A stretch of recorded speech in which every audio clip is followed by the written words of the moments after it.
Yeah, so it's actually been a little while since anyone in our group's presented here, so I might be presenting some slides you've seen before, but I just want to make sure we're all on the same page moving forward.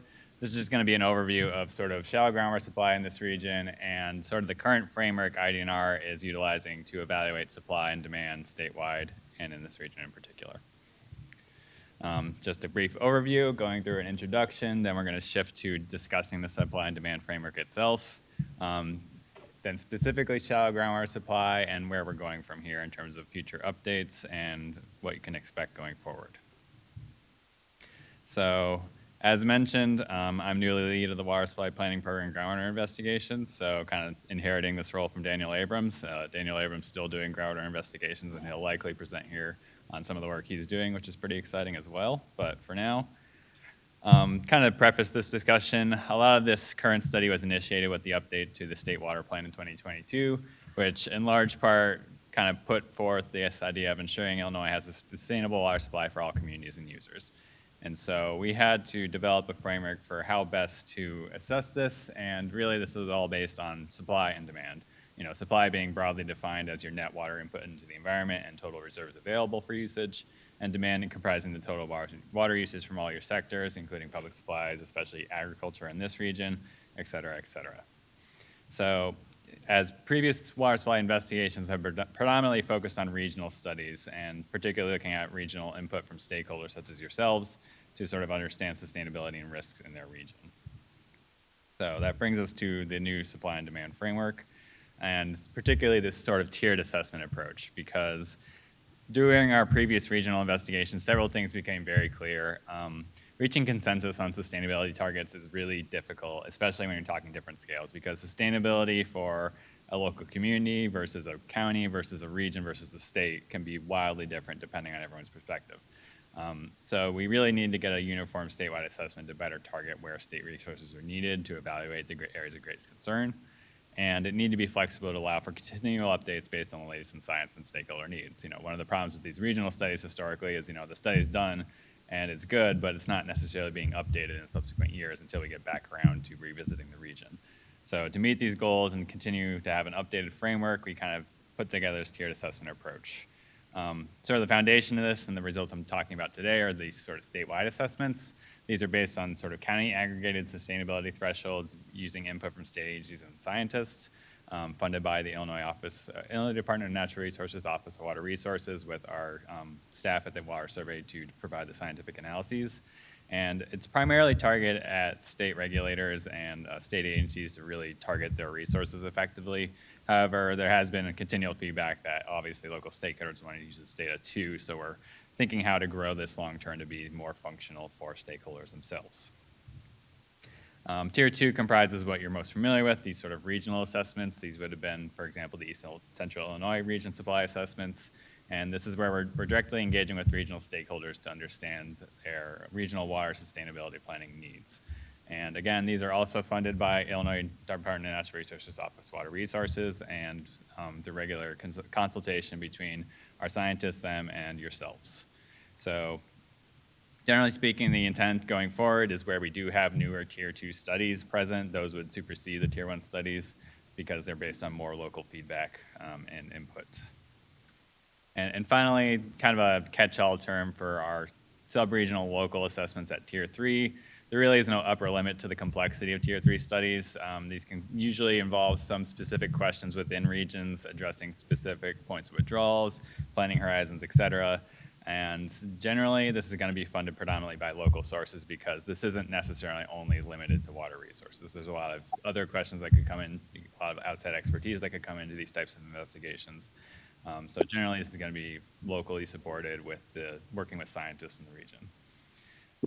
So that being said, just pivoting back to the shallow groundwater supply specifically and Tier 1 current results. So I'll say this is definitely a work in progress. For the initial assessment of shallow groundwater supply, we're basing it heavily off this study out of Michigan by Zornial, showing that ecology and streams can be impacted by a 10 to 20% reduction in natural groundwater discharge to streams. We've had a lot of conversations with stakeholders across the state, and there has been absolutely no agreement on whether 10 or 20% is a better threshold, so we just kind of split the difference for the time being and use 15% modeled recharge as a proxy for our reduction in groundwater discharge. And this is really summed by county and based on pre-development recharge. Our Illinois Water Budget Vista, that's live on our website. Going forward, this is going to be the main repository for all these most current results. So you'll see this updated periodically, and our intent is to kind of work with communities to inform them when newer results are available. But if you go on here now, this is what you'll see for the East Central Illinois region. And it might be a little alarming at first because you'll see that demand is exceeding total supply. Use the jug. Largely being driven by the shallow groundwater supply in particular. Yeah, so again, this is primarily being driven by shallow groundwater supply. And again, this is based on the current methodology looking at reductions in natural groundwater discharge to streams. So there's a bunch of caveats with that. However, I will say, comparing other regions of the state, we do actually have tangible evidence of this occurring in the region. Most notably in the drought of 2012, we saw portions of the Sangamon River going dry. At that point, you have no base flow to the stream effectively, so you've eliminated your groundwater discharge at that point. And sure enough, if we look at our model results for the region, some of the updated modeling is showing pretty substantial reductions in groundwater discharge on portions of the Sangamon River. So we know this is occurring on the eastern part of the aquifer, but even more so potentially in the western part of the aquifer, where we see some pretty substantial reductions, especially on some of our smaller streams like in the Quiver Creek watershed. Now, I will emphasize that while we're seeing reductions on the Illinois River, as you may know, the Illinois River is heavily influenced by effluent coming down the river. So from a total water volume standpoint, Illinois River not necessarily concerned. And there are some arguments to be made that groundwater can provide some secondary benefits, but I'll just kind of echo what Eric said earlier, that we haven't had an ecologist to come in and actually evaluate this. So this is really just kind of going off the published literature and our current understanding of the system. But the other thing I'll emphasize is that despite these modeled reductions in natural groundwater discharge, the water levels aren't actually showing much change over the last 30 years. So especially in the western part of the aquifer, water levels have remained relatively stable. So I'll just mention too that there are updates quickly on the horizon here. So we are getting the statewide shallow groundwater model live as of this current contract. And so by spring 2025, we'll have all the shallow groundwater supply numbers updated to show the actual modeled groundwater discharge to streams instead of these approximations based on the estimated recharge. So yeah, as far as updates are concerned, we're currently building the statewide shallow groundwater model, and we expect that to be live by the next spring. So that should have updated results statewide for the shallow groundwater supply numbers and better results for showing the groundwater discharge to streams. So again, happening outside the scope of this work, my colleague Daniel Abrams is actually working on a study with USGS to improve recharge simulations on a subannual spatially refined scale. So that may be a future meeting topic for you guys, because this is really important, especially for these discussions in terms of reductions in natural groundwater discharge to streams. Okay. So yeah, where are we going from here? As we've heard consistent feedback on the initial application, I'll just emphasize that while Tier 1's designed primarily for stakeholders, there has been a consistent request for increased tools as part of local and regional planning.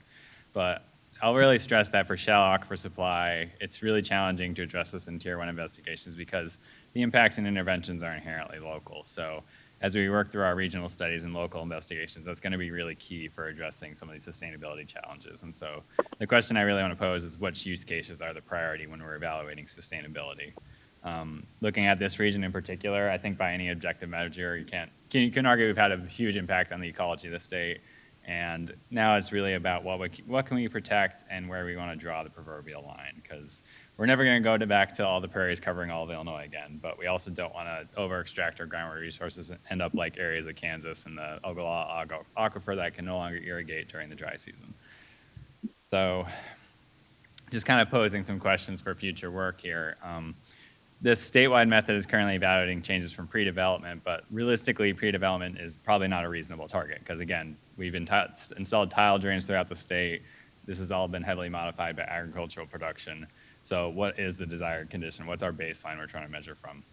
And how do we try to balance that, sustaining our agricultural demands with protecting some of the sensitive species? Again, some of these small streams will likely require some local interventions to protect them. And if it becomes the case that you can't necessarily reduce demands enough to achieve sustainable ecological outcomes, then how do you make precedence there? That being said, IDNR stressed that local interventions are definitely possible, and there has been many cases where we can restore stream base flow with some interventions. So what does that look like? Where can that be achieved? How do we investigate that going forward? And so I really just want to open it up for questions now and feedback, because this is a growing thing, and the latest iteration should come out in the next few months. But for now, just want to end there and open it up for questions.